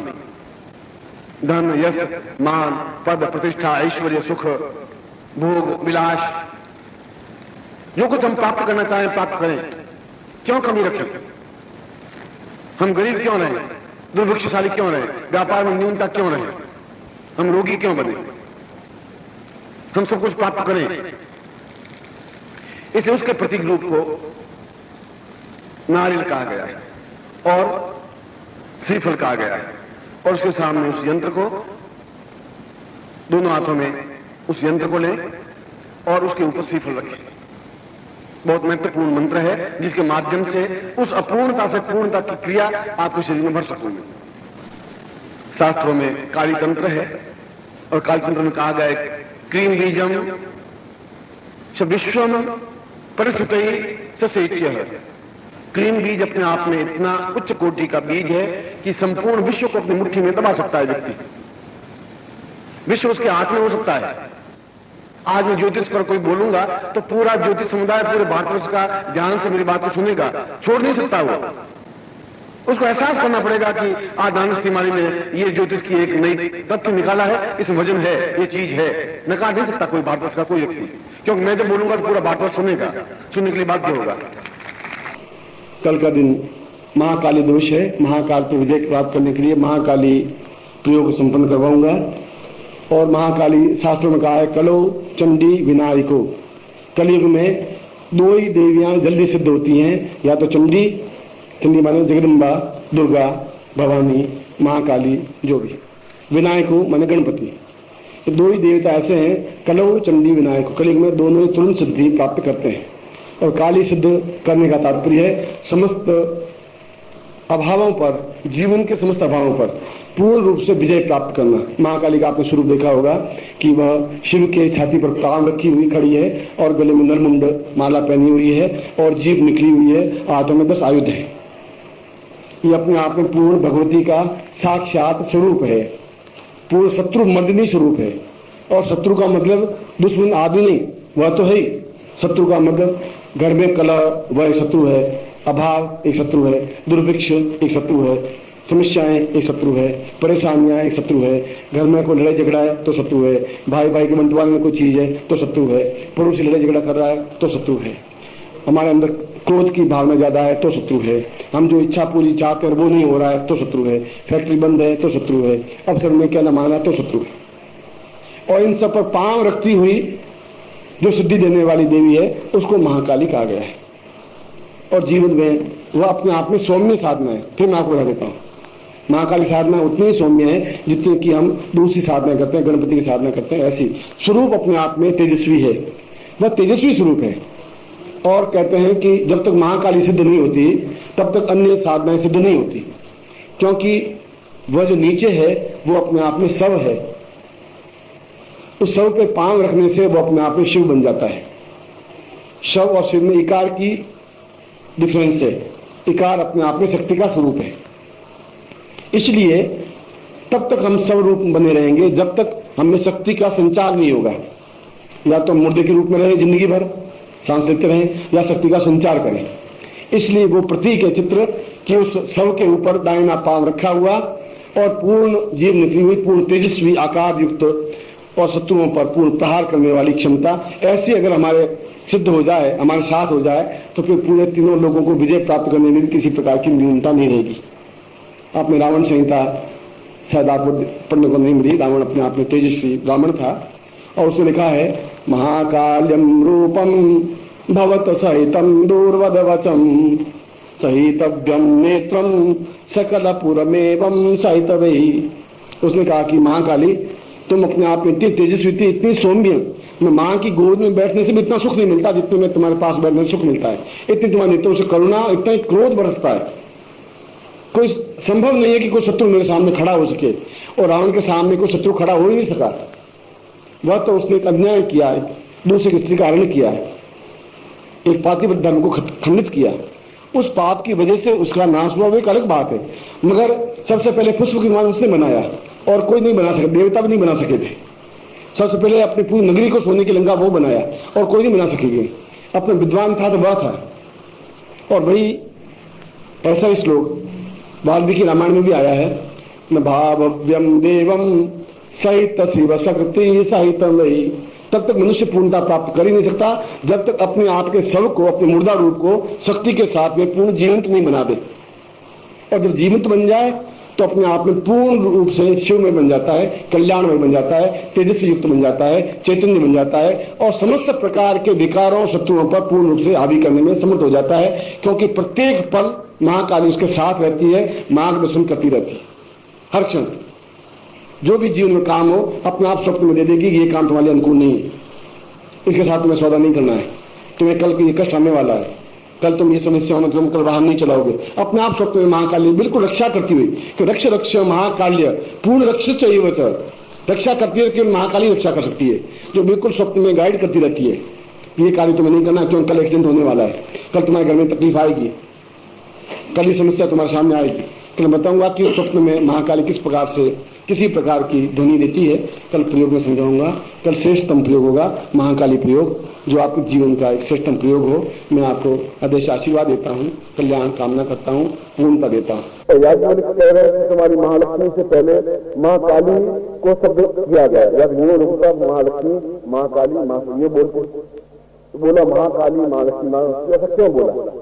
इसलिए बोला कि जब तक हम काल पर विजय नहीं प्राप्त कर सकते, अपने बुढ़ापे पर विजय प्राप्त नहीं कर सकते, अपने अशक्तता पर विजय प्राप्त नहीं कर सकते, अपनी न्यूनताओं पर विजय नहीं प्राप्त कर सकते, अपने रोग पर विजय प्राप्त नहीं कर सकते, तब तक हम सही रूप में दीपावली का पूजन कर ही नहीं सकते। तो दीपावली अपने आप में व्यर्थ हो जाएगी। जब तक आप में ताकत नहीं है तो अपने आप में लक्ष्मी की पूजा भी अपने आप में बेकार है। जब ये बोली मने आप कर नहीं सके, आप भयग्रस्त हो, आपके शत्रु हो, आप चिंतातुर हो, आप कंगाल हो, आपके ऊपर लेने वाले हो, आप कर्जदार हो, और सबसे बड़ी बात यह है कि आप जो जीवन में चाहें वह कर नहीं सके, इससे बड़ा निर्धन तो कुछ हो ही नहीं सकता। इसलिए काल वह कहलाता है जहां हम सभी दृष्टियों से परिपूर्ण हो सके तो महालक्ष्मी पूजा कर सकते हैं। और इसलिए शास्त्रों में निर्भय होकर के महालक्ष्मी पूजन करने से ही सिद्धि या सफलता प्राप्त हो पाती है। इन्होंने शास्त्रों में दो बातें कही। एक बात कही कि गुरु को चाहिए और व्यक्ति को चाहिए कि निर्भय हो सके, निश्चिंत हो सके, निर्द्वंद हो सके, रोग रहित हो सके, कायाकल्प युक्त होकर हो, यौवनवान बन सके, शतायु हो सके और पूर्ण समृद्धि प्राप्त करने में सक्षम हो सके, उसको काल कहते हैं। इसीलिए इसका नाम कालरात्रि पड़ा। और यह कालरात्रि दीपावली से एक दिन पहले इस प्रयोग को संपन्न किया जाना चाहिए। ऐसा इसलिए कि 2 दिन से महालक्ष्मी कर सके, अन्यथा वह महालक्ष्मी भी अपने आप में पूर्ण न्यून युक्त महालक्ष्मी होगी। मेरे पास पैसा है और मैं खा नहीं सकता, वयग्रस्त हूं और कुछ कर नहीं सकता, वृद्धावस्था में हूं और यौवनवान बन नहीं सकता, और अगर यौवनवान नहीं बन सकता तो कायाकल्प नहीं हो सकता, फिर पुरुषार्थ नहीं आ सकता, पौरुष नहीं आ सकता, चेतना नहीं आ सकती, ज्ञान नहीं आ सकता, और अपने आप में हृदय में गुरु को स्थापन नहीं कर सकते, देवता को स्थापन नहीं कर सकते, महाकाली को अपने हृदय में उतार नहीं सकते। और महाकाली को उतार नहीं सकते तो जीवन यूं ही बीतता जाएगा। 60 साल, 65 साल, 55 साल, कभी हमारे सामने पुत्र समाप्त हो जाएगा, कभी हमारे सामने पुत्रों की शादियां नहीं होगी, कभी हमारे सामने समस्याएं पैदा होती रहेंगी, और उन समस्या उड़ते ही हम जीवन को घिसटते हुए 55 साल में समाप्त हो जाएंगे। ऐसा जीवन व्यर्थ, बस जीवन ही नहीं है। जीवन का अर्थ यह है कि पूर्ण वेगवान बने रह सके, 100 साल प्राप्त कर सके, और ऐसा करके दिखाया जा सकता है आने वाली पीढ़ी को भी, अपने पुत्रों को भी, अपने पोतों को भी, कि 100 साल की आयु भी प्राप्त की जा सकती है यदि तुम्हारे पास सक्षम ज्ञान हो, सक्षम ज्ञानवान हो, सक्षम गुरु हो, तो आप निश्चित रूप से 100 साल आयु प्राप्त कर सकते हैं। मगर 100 साल आयु प्राप्त करने में पूर्ण यौवनवान बन करते। इसलिए काल के उन चारों जो अर्थ बताए वो अर्थ बताया। यौवन रूप में एक शब्द था। यौवन का मतलब उद्दाम, वेग, तेजस्विता, ताकत, क्षमता, पौरुषता और शत्रुओं पर पूर्ण त्रिशूल मारते हुए विजय प्राप्त करने की क्षमता, तूफान से टक्कर लेने की हिम्मत और साहस। वहां जिंदगी में तूफान तो आएंगे और आएंगे, कभी कोई बाधा आएगी, कभी कोई अड़चन आएगी, कभी कोई समस्या आएगी, कोई अकाल भय आएगा, कभी पड़ोसी झगड़ा करेगा, 100 तरह की समस्याएं, बाधाएं अड़चनें आएंगी, और हम हरदम सुसंगित रहते हैं उन लोगों से, सुसंगित अपने खुद से, सुसंगित रहते अपने जीवन से, सुसंगित रहते अपने पुत्रों से। स्कूल भेजते हैं, हरदम भयग्रस्त रहते हैं। स्कूल से बच्चा आया, टाइम पे नहीं आया, आप जाते हैं, और अगर बिहार में या कहीं दूसरे प्रांतों में 2 लाख रुपए लेके जाए तो हर बार मन धड़कता रहता है, आपको हरे कमजोर हो जाता है। और आप देखें कि आदमी बिल्कुल कमजोर, अपाहिज, असहाय और निर्बल बन गया। क्यों नहीं ताकतवान बन पाया, क्यों नहीं हौसलावान बन पाया? इसलिए कि योग्य गुरु नहीं बन पाया। तुम्हारी कमी नहीं है, याज्ञवल्क्य नहीं बन पाया, शंकराचार्य नहीं बन पाया जो समझा सके और दीपावली के पहले महाकाली सिद्ध करवा सके। महाकाली का मतलब है कि पूरे दूसरे दिन जब आप सुबह उठे तो पूरे शरीर में चेतना, एक व्याप, हिदोरे लेता हुआ समुद्र की तरह एक सुरक्षा का प्रभाव एहसास हो। ऐसा लगे कल रात को सोया पर मैं कुछ और था, आज सुबह उठा हूं तो कुछ और है। ये क्या चीज है, क्या अंतर है? एक रात्रि में अंतर क्या हुआ? एक रात्रि में भी अंतर मंत्रों के माध्यम से हो सकता है। एक रात्रि में अंदर एक बंदूक की गोली से यहाँ से राइट लेकर घुमाया जाए, एक रात्रि में का 1 घंटे में भी अंतर आ सकता है। जो जिंदा है समाप्त हो सकते हैं। एक रात्रि में भी आदमी पूर्ण संजीवनी युक्त प्राप्त, जो शुक्राचार्य ने बताया, पूर्ण यौवनवान बन सकता है, पूर्ण जीवित बन सकता है, पूर्ण अपने आप में 25 साल का जवान बन सकता है, कायाकल्प कर सकता है। एक समय में बहुत कुछ हो सकता है यदि उसको सही ढंग से प्रयोग करवाया जाए।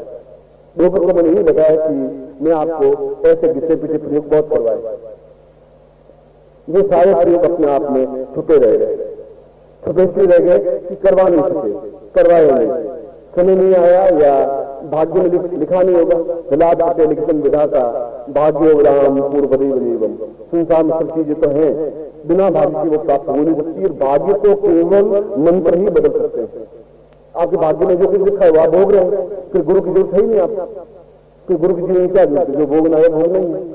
गुरु आपके भाग्य को बदल करके आपको दिखा देगा कि आप निर्बल हैं तो आप उच्च कोटि में पहुंच सकते हैं, आप गरीब निर्बल है तो श्रेष्ठ में पहुंच सकते हैं।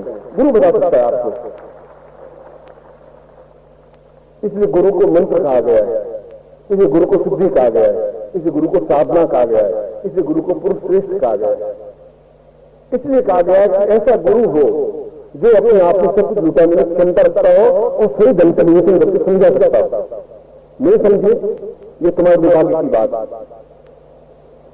इसलिए दुर्भाग्य की बात है कि सकल पदार्थ है जगमाई, भाग्य ही नर पावत नाई। हमारा भाग्य है, हम अपने आप में सोचेंगे नहीं, हमारा कुतर्क होगा, हमारा विचार होगा, हमारे अंदर एक दुर्भावना होगी, हमारे अंदर एक ओछापन होगा, तुच्छता होगी, न्यूनता होगी। हम उस विचित्र को पहचान ही नहीं सकेंगे कि सामने वाले विचित्र कुछ है या नहीं। और यदि पहचान नहीं पाए तो फिर जीवन में साधना नहीं हो पाएगी, और नहीं हो पाएगी तो महालक्ष्मी साधना नहीं हो पाएगी। तो गरीब के घर में महालक्ष्मी नहीं टिक सकती। गरीब की दूर पूरे गांव की भाभी होती है, अरे कुछ भाभी क्या हाल चाल करे, ठीक है जी। गरीब की दूर की भाभी होती है, और मजबूत आदमी कोई भाभी को देखता ही नहीं। इसलिए निर्बल के घर लक्ष्मी नहीं टिक सकती।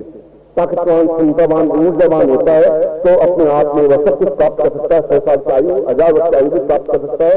आज के युग में भी, और मैं आपको बता दूं, आज 50 साल बाद भी आप बैठे होंगे, मैं आपके सामने बैठा हूंगा, ये गारंटी चलेंगे। 50 साल तक तो मैंने आपको निश्चिंत कर दिया है। 50 साल के बाद मुझे आप मिलेंगे, मत मिलना, मुझे कोई आपत्ति है नहीं, तो मैं आपको मिलूंगा जरूर, कहीं कहीं आपसे मेरी भेंट जरूर होगी। 50 साल तक आपका कुछ बिगाड़ नहीं सकता, क्योंकि प्रयोग वैसा ही है। यमराज क्या करेगा?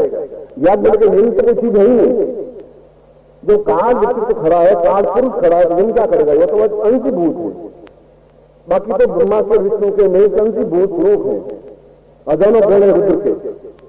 वो एक वीर भद्र गणी अपने आप में बहुत ताकतवान, रुद्र की जरूरत क्या है? रुद्र तो अपने आप में श्रेष्ठतम, इसलिए काल के अपने आप में श्रेष्ठतम है। यमराज तो उससे 8 सीढ़ियां नीचे है। यम तुम्हारा कैसे बिगाड़ सकता है? यम का मतलब है संयम।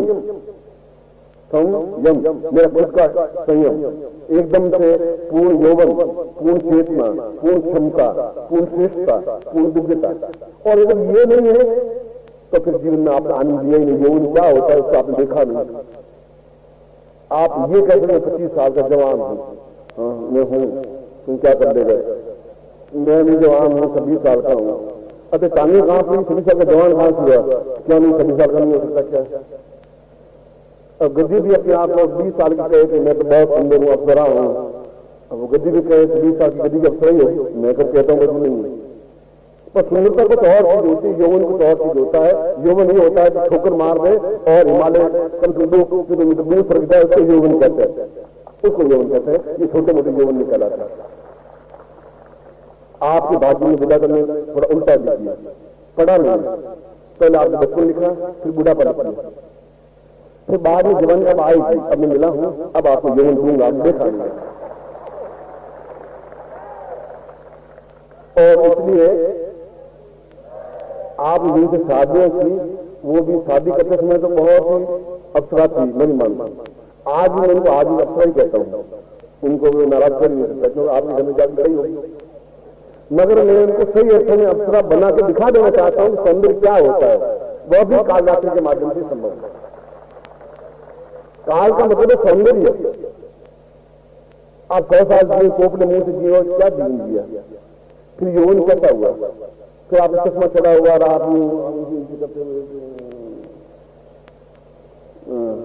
बोलो क्या बोले, माता बोले चश्मा चढ़ा हुआ बोलेगा क्या, माता बोलेगा कैसा यौवन चढ़ा, इसलिए आपने यौवन नहीं देखा है। एकदम बरफस्थल हिमालय की तरफ चौड़ा विशाल समुद्र की तरफ उफनता हुआ स्थल और सारा शरीर लोरे लेता हुआ एहसास हो कि उस आदमी को तब तक लगाकर देखता रह जाए, एहसास हो कि इसमें तो देखे देखे पुरुष देखता रह जाए, क्या आदमी है, क्या चाल है, शरीर की तमाम जाग चल रहा है, तो निश्चिंता निर्भीकता है, वह यौवन है। उस यौवन को आपने नहीं देखा है क्योंकि आपके जीवन में आया ही नहीं। वेदांत लिखते लिखते कुछ बातचीत कर रही होगी मेरे एकदम से लिखते सोचे 2 लाइन लिखी, तीसरा चलो गुरु जी को मिलेंगे तब आप कर देंगे, नहीं तो कर्म फूटे निकलेंगे, इसलिए मिल गया, मैं आपको मिल गया और मैं आपको दे रहा हूं।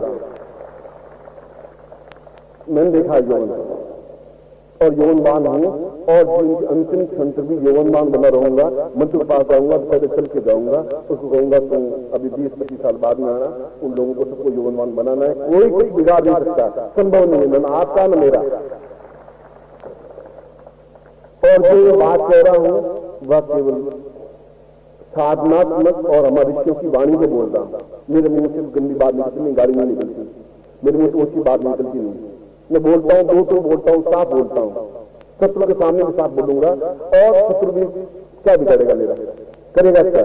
मैं अपने आप में हिम्मतवान हूं, साहसवान हूं, क्षमतावान हूं, ठीक है।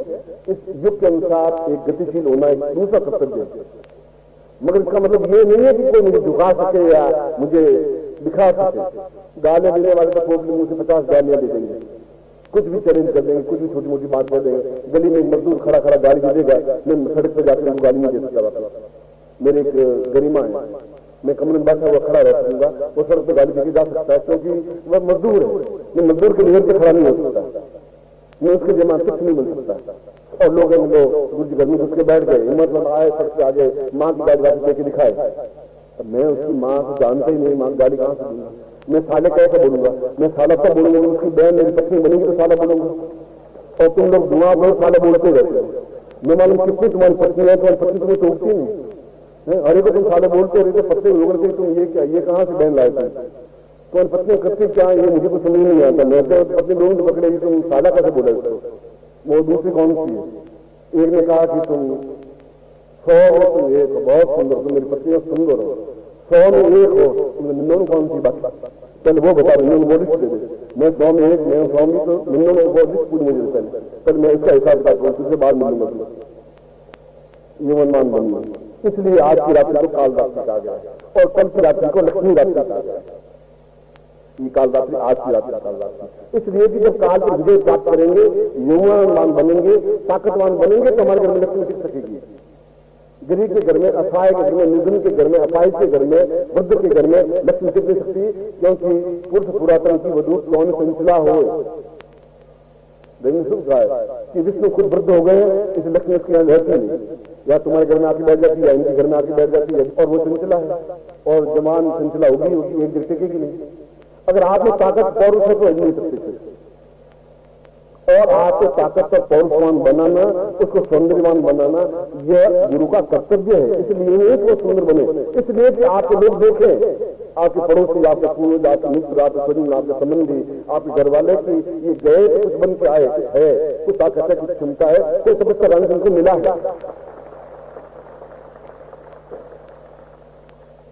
मगर इसके लिए आपको मेरे समान बिल्कुल खड़ा होना पड़ेगा, तलवार के धार पर। पैर लौलवान होंगे मगर खड़े रहेंगे, मजबूती के साथ, ताकत के साथ, हिम्मत के साथ, और उस समय का उपयोग कर सकेंगे।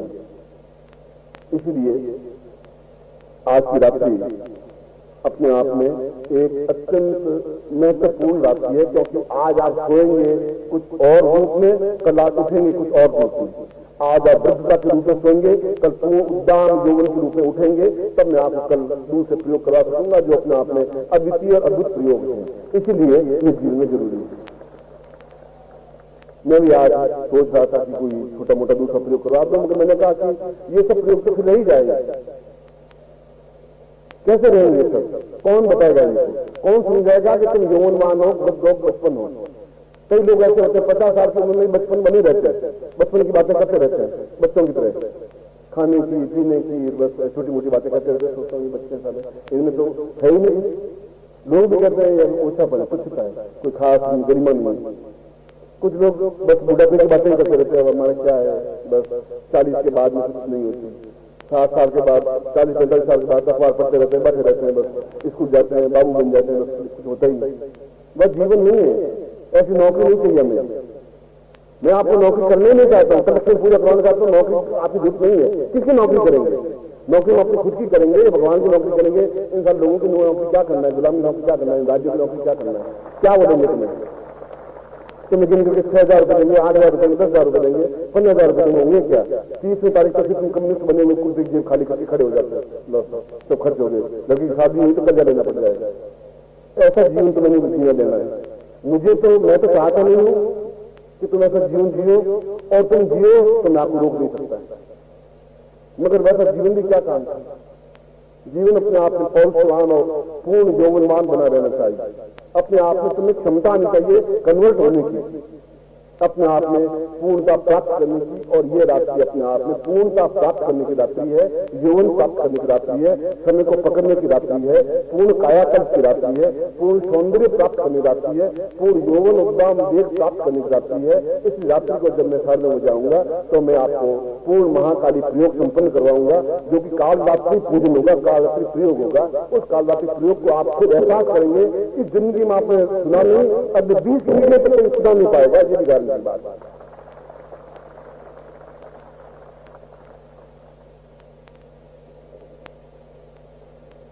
कभी कभी आप लोग वो देख के जोश आ जाता है।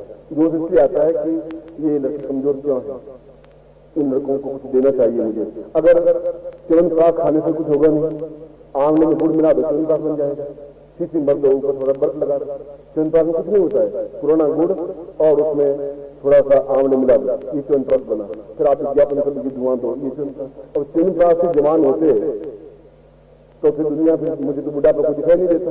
तो च्यवनप्राश के 10-12 रुपए एक बोतल मिलती। एक वेदराज जी ने, मतलब एक आया मरीज, उसने कहा मेरे बच्चे नहीं हो रहे। अरे बच्चे नहीं हो रहे, अल्लाह 100 रुपये लगेंगे, 2 गोलियां ले जाए। किसी में 2 गोलियां दी, और वेदराज की पत्नी पास में बैठी हंसी। तो उस मरीज ने, वो व्यक्ति ने पूछा, वो भी 30-35 साल का था, उसने कहा आप हंसी? उसने कहा तुम पागल, अभी गोली में ताकत होती मेरी बच्चे पैदा हो जाते, मेरे खुद के नहीं हुए, और तेरे कहां से? वेदराज मेरे नहीं कर सके, तेरे कहां से करेंगे? गोलियां बड़ी को ले जा, होना कुछ नहीं है। तो तुम च्यवनप्राश बड़े खाओ, उसको तुम्हें जीवन कुछ मिलने का नहीं है। तो गोलियां खाओ, चाहे वो क्या कल 333 खाओ, तुम्हारी मर्जी जितने खाओ, वो हम लोग दवा खाने में जाओ, कहीं भी जाओ, तो उसे कुछ होना कुछ नहीं है। बस मन में जिस तरह रखोगे कुछ नहीं। फोटो आएंगे, मुंह छुपाते क्यों हो? तुम्हारे क्यों मुंह छुपाते हो? मर्जी क्यों छुपाते क्यों? युवा बनना है, बैठो, क्षमतावान बनना है, यौवनवान बनना है, स्फूर्तिवान बनना है, मंत्रों के माध्यम से बन सकते हो। मैं तो जीवन में बात खाया नहीं, देते डब्बे ला करके, मुझे क्यों देते हो? कि मुझे बहुत अच्छा है, तू खा, डबल यौवनवान बन जाएगा तो मुझे फायदा होगा, तुझे फायदा ले जाता हूँ डब्बा वापस। फिर रख के जाते हैं, मैं रख देता हूँ, फिर मैं किसी और को देता हूँ। मैं ये नहीं च्यवनप्राश खराब है, वो आने को भिगो दीजिए, गुड़ को भिगो दीजिए, दूध में मिला दीजिए, बस घोट लीजिए, ये च्यवनप्राश है क्या इसमें? ऐसे वैद्यराज हमारे यहाँ बहुत हैं, और आप में भी सैकड़ों विद्वान होंगे, वैद्यराज होंगे। मगर ये रात्रि जीवन की बहुमूल्य रात्रि है। मैं सुबह फिर एक बार कहा था, 3000 वर्षों बाद ये 2 दिन आए। मैं आपको बिल्कुल ठीक कहा था। आप घर जाकर ज्योतिष को पूछ लेना, अपने पंडित को पूछ लेना, विद्वान को पूछ लेना कि क्या ऐसा, अगर वो ज्ञानवान है तो। नहीं ज्ञानवान तो कुछ भी आपको जवाब दे देगा, उसका तो कोई मेरे पास समाधान नहीं है। मगर इन 2 दिनों का आपको उपयोग करना ही है, इसलिए श्रेष्ठतम प्रयोग संपन्न करना है प्रत्येक पुरुष को, प्रत्येक स्त्री को। स्त्री वह है जिसको देखे टकरी लगाकर आदमी देखता रह जाएगा, हिल नहीं सके वो आदमी को, हिला तो और बने क्या, पुरुष क्या बने, सौंदर्यवती बनी क्या? और पुरुष भी क्या हुआ जिसको देखने के बाद में मतलब खड़ी भी रहती। ऐसा पुरुष और ऐसी नारी की कल्पना हमारे शास्त्रों में की गई है। इसलिए रति और कामदेव की कल्पना की गई है कि रति और कामदेव वह चीज होती है जिसको देखने पर एहसास हो सके, एक हिलोर आ सके, एक चेतना आ सके, मन में उद्दाम यौवन वेग बन सके। और वही प्रयोग आज रात्रि को मैं आपको वापिस, हम ठीक 9:30 बजे आएंगे, क्योंकि अभी आपको महाकाली या महारात्रि साधना कहते हैं, महाकाली साधना कहते हैं, उस प्रयोग को संपन्न करवाऊंगा।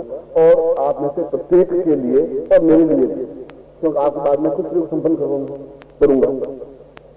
इसलिए नहीं कि मैं कोई प्रयोग करना जरूरी है, इसलिए कि इस समय को मैं नहीं गंवाना चाहता हूँ। ये जो 2 दिन है वह मेरे लिए भी उतने कीमती है जितने आपके लिए है। उस सन्यासियों के लिए उतने कीमती जो मेरे से निम्न बैठे हैं, उनके लिए भी ये 2 दिन उतने कीमती है।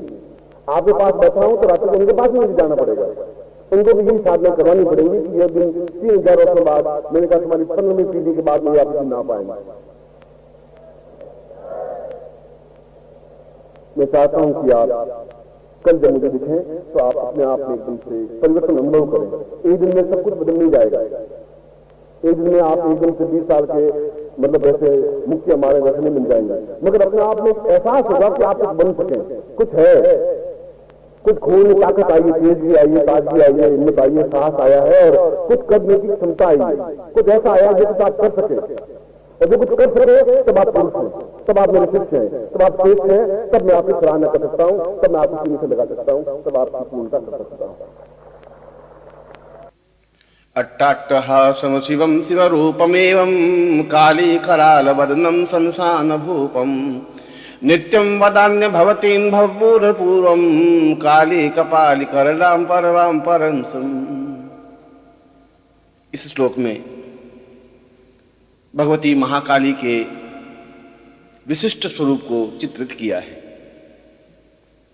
और वास्तव में महाकाली का स्वरूप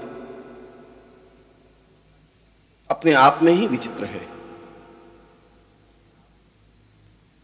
मगर जीवन की आधारभूत अधिष्ठात्री देवी है, जीवन की प्राणस चेतना है, समस्त संसार को नियमन और संचलन करने वाली प्रमुख महाविद्या और महादेवी है। इसलिए त्रिगुणात्मक स्वरूप में भगवती महाकाली को सर्वप्रमुख स्थान दिया है। यही नहीं, अपितु 10 महाविद्याओं में भी भगवती काली का चिंतन ऋषियों ने सबसे पहले किया है। इस श्लोक में भगवती महाकाली के बारे में कुछ नवीन तथ्य स्पष्ट किए हैं।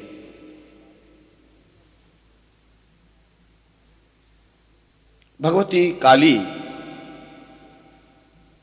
अपने आप में शिवा है, शिव की आधारभूत रूपा है। शिव जो कल्याण करने वाले हैं, शिव जो जीवन में प्रेम आनंद प्रदान करने वाले हैं, शिव जो समस्त संसार को खुशी, कल्याण, मंगल और पूर्णता देने वाले हैं,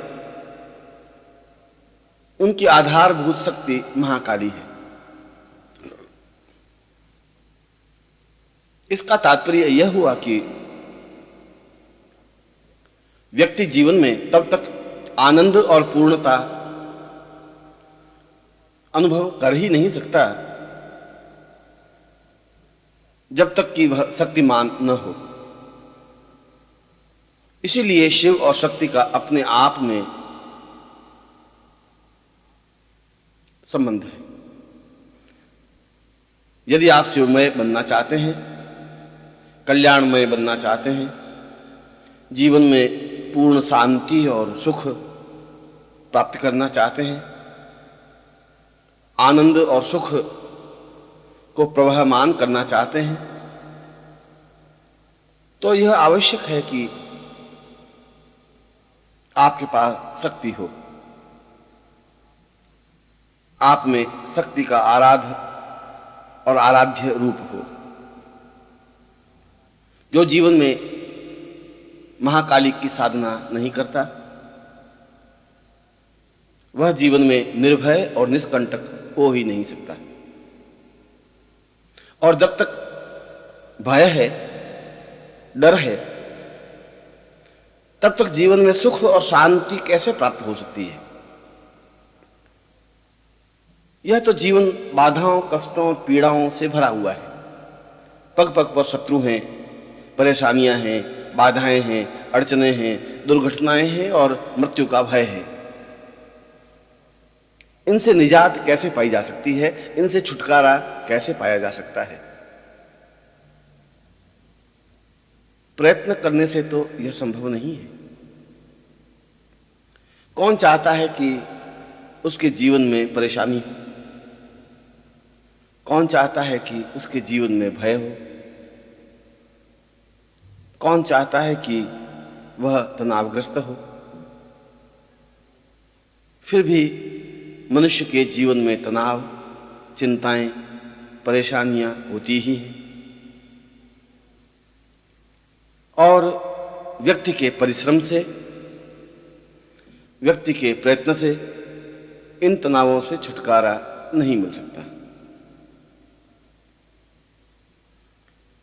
इनसे छुटकारा तो भगवती महाकाली की साधना से ही संभव है। यों तो त्रिगुणात्मक स्वरूप में महालक्ष्मी और महासरस्वती को भी प्रमुख स्थान दिया है, परंतु ऋषियों ने कहा है कि केवल महाकाली की साधना करने से भी जीवन में पूर्णता, जीवन में सौभाग्य, सुख, शांति, आनंद, लक्ष्मी, सरस्वती, स्मरण शक्ति, मेधा और पूर्णता आ सकती है। महाकाली का स्वरूप भले ही भयानक और डरावना हो, काला लंबा चौड़ा शरीर, 10 हाथों में विविध आयुध और अस्त्र शस्त्र लिए हुए, गले में नरमुंडों की माला पहने हुए, पीठ पीछे लंबे लहराते हुए बाल, बड़ी बड़ी आंखें और मुंह के बाहर निकली हुई लाल लाल जिह्वा, सब कुछ अपने आप में डरावना सा प्रतीत होता है।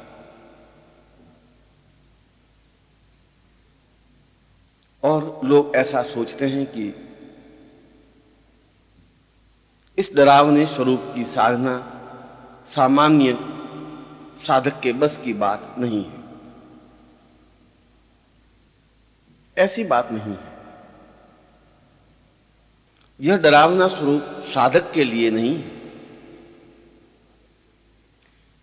यह तो शत्रुओं के लिए है, क्योंकि महाकाली शत्रुओं पर वज्र की तरह प्रहार करती है, शत्रुओं को समाप्त कर देती है, विदीर्ण कर देती है, हताश और निराश कर देती है। फिर वे चाहे शत्रु मनुष्य हों, चाहे पितर हों, चाहे देवता हों और चाहे यक्ष, किन्नर या किसी भी योनि के हों। जहां महाकाली है वहां अन्य किसी का वश नहीं चल सकता। इसीलिए तो जीवन में महाकाली को प्रधान और प्रमुख स्थान दिया है, क्योंकि महाकाली साधना से ही तो जीवन निष्कंटक और निश्चिंत हो सकता है। महाकाली साधना से ही तो जीवन में पूर्णता और आनंद की अनुभूति हो सकती है। महाकाली साधना से ही तो जीवन के अभावों और बाधाओं को समाप्त किया जा सकता है।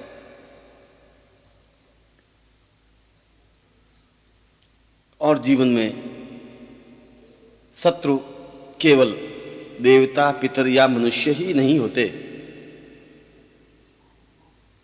रोग भी प्रबल शत्रु है। वह रोग चाहे स्वयं को हो, परिवार के अन्य सदस्य को हो या समाज के किसी वर्ग को हो,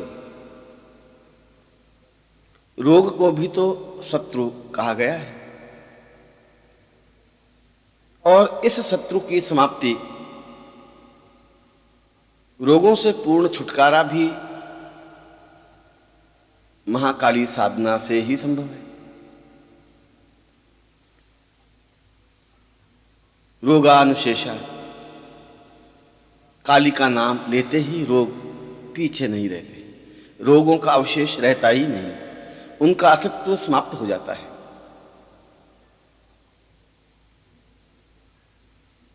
आर्थिक अभाव अपने आप में प्रबल शत्रु है, क्योंकि आदमी अपने जीवन में सब कुछ झेल सकता है, आर्थिक परेशानियों को नहीं झेल सकता। वह पग पग पर आदमी को कुचल देता है, मानसिक रूप से व्यथित कर देता है, उसे हताश और निराश बना देता है। व्यापार नहीं चल रहा हो या ऋण हो गया हो, बार बार कर्ज मांगने वालों का तगादा आ रहा हो, घर में अभाव इतना हो कि जीवन संचालन भी सही ढंग से नहीं हो रहा हो, तब भी इस प्रबल शत्रु से छुटकारा पाने का एकमात्र उपाय महाकाली साधना ही है। और जो साधक महाकाली साधना संपन्न कर लेता है, वह निश्चय ही दरिद्रता से छुटकारा पा सकता है। जो महाकाली साधना कर लेता है, वह आर्थिक अभावों से मुक्ति पा सकता है। जो महाकाली साधना संपन्न कर लेता है, वो ऋण से, कर्ज से, न्यूनताओं से, अभावों और बाधाओं से छुटकारा पा सकता है। और फिर मानव का प्रतिशोध, जलन, ईर्ष्या, घात, प्रतिघात, ये भी तो शत्रु हैं, जिसकी वजह से मुकदमे हो रहे हैं, वाद विवाद हो रहे हैं, लाठियां चल रही हैं, बंदूक की गोलियों से मानव का संहार किया जा रहा है। यह सब ईर्ष्या, असुरक्षा और न्यूनता का परिचायक तो है ही। इस असुरक्षा और दुर्भाग्य से छुटकारा भी महाकाली साधना से ही संभव है। चाहे हमने किसी पर मुकदमा दायर कर रखा हो या किसी ने हम पर मुकदमा किया हो, हमारे शत्रु हों जो हमें पीड़ा पहुंचाने के लिए प्रयत्नशील हों, हमारे प्राण खतरे में हो या हमारे परिवार वालों के प्राण खतरे में हो, शत्रुओं से मृत्यु की आशंका हो, शत्रु हम पर हावी हो, इनसे छुटकारा पाने का और कोई उपाय नहीं है, कोई तरीका नहीं है। केवल मात्र महाकाली साधना से ही इन शत्रुओं से छुटकारा पाया जा सकता है, शत्रुओं को समाप्त किया जा सकता है, शत्रुओं पर भीषण प्रहार किया जा सकता है, शत्रुओं को मटियामेट किया जा सकता है, उनकी शत्रुता समाप्त की जा सकती है। निश्चय और निश्चित रूप से मुकदमों में अनुकूलता पाई जा सकती है और जीवन को निर्भय और निष्कंटक बनाया जा सकता है। यह सब महाकाली साधना के द्वारा ही संभव है। अन्य चाहे कितना ही उपाय करें, कितना ही प्रयत्न करें, चाहे कितने ही देवी देवताओं की मनोती माने, उनकी पूजा आराधना करें, इसकी अपेक्षा यदि हम महाकाली साधना संपन्न कर लेते हैं तो निश्चय ही जीवन में शत्रुओं से संबंधित कोई बाधा या परेशानी आ ही नहीं सकती। और यदि हम शत्रुओं पर हावी हो जाते हैं तो जीवन को जी लेते हैं, जीवन की पूर्णता प्राप्त कर लेते हैं, जीवन को ऊंचाई पर स्थापित कर लेते हैं। इसीलिए योगियों ने और शास्त्रकारों ने, विद्वानों ने और तपस्वियों ने महाकाली साधना को प्रमुख स्थान दिया है। और योगियों के लिए, जो मुक्ति के आकांक्षी हैं उनके लिए, जो जीवन में धर्म के माध्यम से, साधना के माध्यम से पूर्णता पाना चाहते हैं, जो जीवन में समस्त विकारों से रहित होना चाहते हैं, उनके लिए भी काली साधना ही सर्वोत्तम साधना मानी गई है। क्योंकि जीवन में तो कई विकार हैं, काम, क्रोध, लोभ, मोह, अहंकार, तृष्णा, स्वार्थ और ऐसे सैकड़ों विकार जीवन को घटिया और व्यर्थ बना देते हैं। और जब तक ये विकार हैं तब तक जीवन में पूर्णता कैसे आ सकती है? जब तक ये विकार हैं तब तक साधना कैसे संपन्न हो सकती है?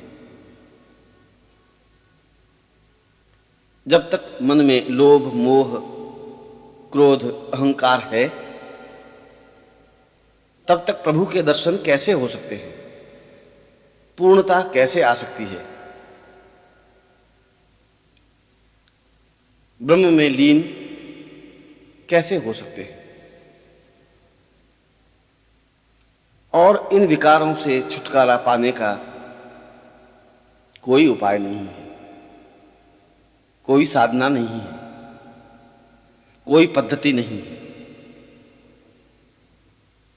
और जब तक ये विकार समाप्त नहीं हो जाते तब तक भी जीवन में कुछ भी पाया नहीं जा सकता। पर इन विकारों से छुटकारा महाकाली साधना के द्वारा पाया जा सकता है। महाकाली साधना के द्वारा जीवन को पवित्र और दिव्य बनाया जा सकता है। महाकाली साधना के द्वारा अहंकार रहित जीवन को बनाकर प्रभु के चरणों में समर्पित हुआ जा सकता है। महाकाली साधना के द्वारा योगी अपनी कुंडलिनी जागृत कर, सहस्रार का भेदन कर ब्रह्म में लीन हो सकता है। यह सब महाकाली साधना के द्वारा ही संभव है। यही एकमात्र ऐसी महादेवी है जो जीवन को पवित्र बना सकती है, जो जीवन को दिव्य बना सकती है, जो जीवन में रोशनी बिखेर सकती है, जीवन को ऊंचा उठा सकती है, समाज में सम्माननीय बना सकती है। और जो योगी हैं, तपस्वी हैं, साधु हैं, सन्यासी हैं या गृहस्थ हैं, जो जीवन में पूर्णता पाना चाहते हैं,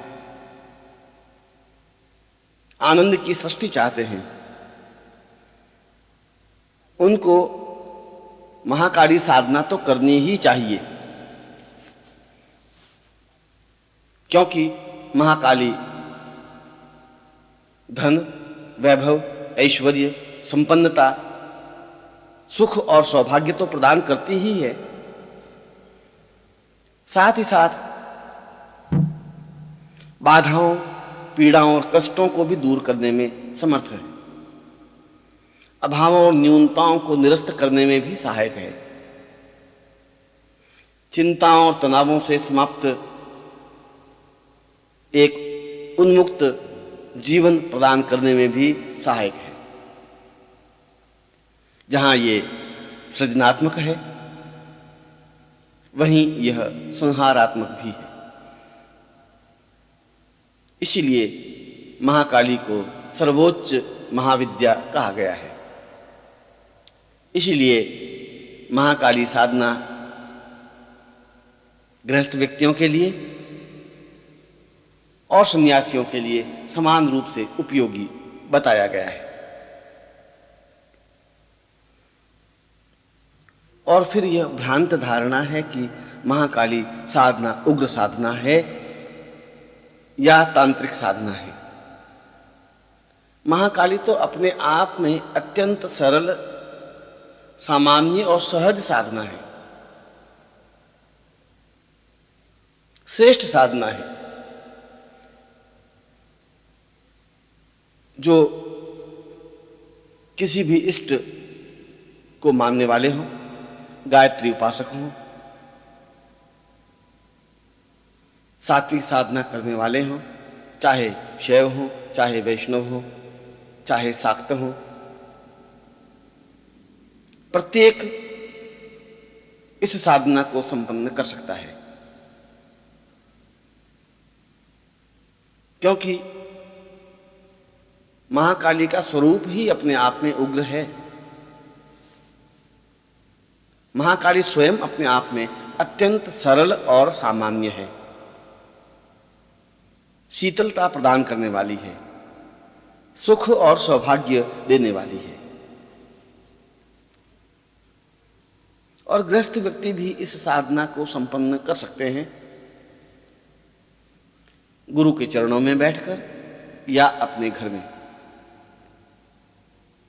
गृहस्थ के कर्तव्यों का निर्वाह करते हुए या अनुष्ठान के रूप में। और यह बात भी निश्चित है कि महाकाली साधना संपन्न करने पर पूर्ण सफलता तो मिलती ही है, पर यदि किसी कारणवश साधना असफल हो जाए, पूरी तरह से मंत्र जप न हो, बीच में ही साधना छोड़नी पड़े या साधना में व्यवधान आ जाए, तब भी साधना करने वाले को इसका विपरीत प्रभाव देखने को नहीं मिलता। यह बात अलग है कि उस साधक को उतनी सफलता नहीं मिल पाती। यह बात अलग है कि वह जिस फल की कामना करता है वह फल उतनी पूर्णता के साथ न मिल पाए, परंतु इसका विपरीत परिणाम भोगने को नहीं मिलता।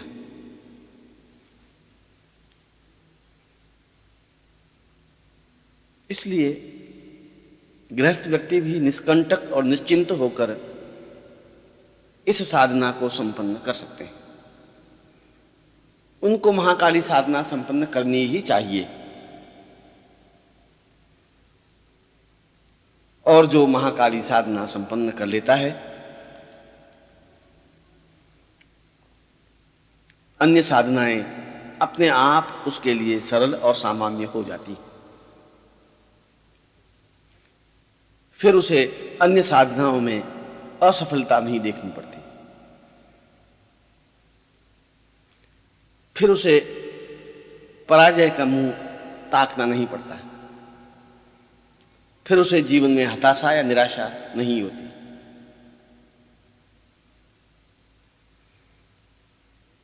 वह एक बार यदि महाकाली साधना संपन्न कर लेता है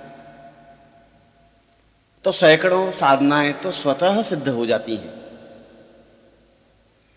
जीवन के अभाव और जीवन की परेशानियां तो स्वयं समाप्त हो जाती हैं। और यह जरूरी नहीं है कि महाकाली साधना किसी मंदिर में या सुनसान स्थान पर, शमशान में या जंगल में संपन्न की जाए। महाकाली साधना तो घर में बैठ करके भी गृहस्थ के बीच रहते हुए, गृहस्थ के कर्तव्यों का निर्वाह करते हुए की जा सकती है। और ऐसा करने पर सफलता 100% रूप में प्राप्त हो जाती है।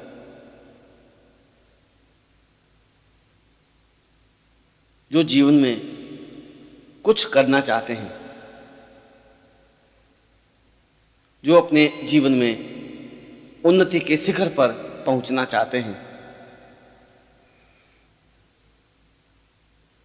जो जीवन में वह सब कुछ प्राप्त करना चाहते हैं जो जीवन का धर्म और चिंतन है, जो अपने लक्ष्य पर पहुंचना चाहते हैं और विश्व में, राष्ट्र में सम्माननीय होना चाहते हैं, जो अपने क्षेत्र में अद्वितीय होना चाहते हैं, उनके लिए सरस्वती साधना के साथ साथ महाकाली साधना भी अनिवार्य है, आवश्यक है। क्योंकि अन्य सैकड़ों हजारों साधनाओं की अपेक्षा यदि केवल महाकाली साधना ही संपन्न कर ली जाए तो फिर अन्य साधनाओं को करने की जरूरत ही नहीं रहती। इसलिए जो अपने जीवन में सब कुछ प्राप्त करना चाहते हैं, उनके लिए तो अत्यंत आवश्यक है कि वे महाकाली साधना संपन्न करे ही, क्योंकि पूर्णता और श्रेष्ठता की यही महाधिष्ठात्री महाविद्या देवी है।